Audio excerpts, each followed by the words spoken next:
బనకచెర్ల విషయంలో వెనక్కి తగ్గేది లేదన్నారు పీసీసీ చీఫ్ మహేష్ కుమార్ గౌడ్. రాజకీయ నేతలు, జడ్జీలు, సినీ తారలు, అధికారుల ఫోన్లు ట్యాప్ చేసిన నీచమైన చరిత్ర బీఆర్ఎస్ పార్టీదన్నారు. ఫోన్ ట్యాపింగ్ పై సిటీ వేయాలని కోరుతున్నట్లు తెలిపారు. ఫోన్ ట్యాపింగ్ దేశ చరిత్రలోనే అతిపెద్ద నేరమన్నారు మహేష్ కుమార్. నేరంలో పాలు పంచుకున్న ప్రతి ఒక్కరూ జైలుకు వెళ్లాల్సిందేనన్నారు.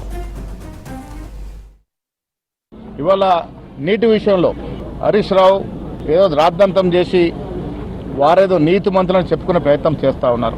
10 ఏళ్ళు ప్రభుత్వం ఉన్నటువంటి బీఆర్ఎస్ పార్టీ మనకు రావాల్సిన 968 టీఎంసీల విషయంలో ఏనాడు పట్టించుకోలే.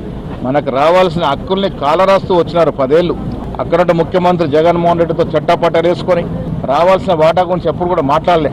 ఇవాళ ఆంధ్ర ప్రభుత్వం మనం ప్రాజెక్టులు కట్టకుండానే ఈ వాటాని వాడుకుంటారనే ప్రయత్నం చేస్తూ ఉందో దీంట్లో ససేమర ఒప్పేది లేదు. ముఖ్యమంత్రి గారికి మాకు స్పష్టత ఉంది.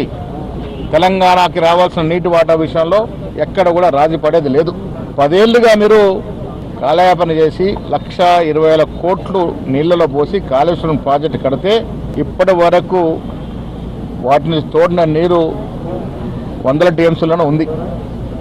ఈరోజు కూడా వస్తున్న నీరు ఎస్ఆర్ఎస్పీ నుంచి వస్తుంది తప్ప కాళేశ్వరం వల్ల ఒరిగిందేమీ లేదు. దానికి పోను నాసీ రకం కట్టడం, బడా కాంట్రాక్ట్ జేబు నింపడం వల్ల ప్రాజెక్టులు బీటలు వాడుతూ ఉన్నాయి. వీటన్నిటి కప్పించుకోవడానికి వారు నానా ప్రయాసపడుతూ ఉన్నారు.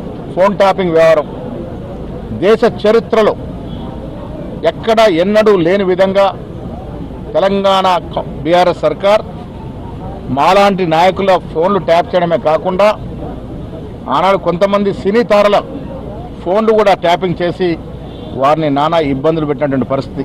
ప్రభుత్వంలో ఉన్నటువంటి బడా రాజకీయ నాయకులు, బడా అధికారులు వారి అవసరాల కోసం ఇష్టం వచ్చిన రీతిన రాజకీయ నాయకుల మీద, సినీ తారల మీద, ప్రముఖ పారిశ్రామికవేత్తల మీద, కొంతమంది జడ్జిల మీద కూడా ఫోన్ ట్యాపింగ్ చేసినటువంటి ఘనమైన నీత చరిత్ర బీఆర్ఎస్ పార్టీది. ఇలా రాష్ట్ర ప్రభుత్వాన్ని సిట్ అధికారులు కోరుతా ఉన్నాను. 650 ఫోన్లు ఏదైతే ట్యాప్ చేసినారో బహిర్గతం చేయండి.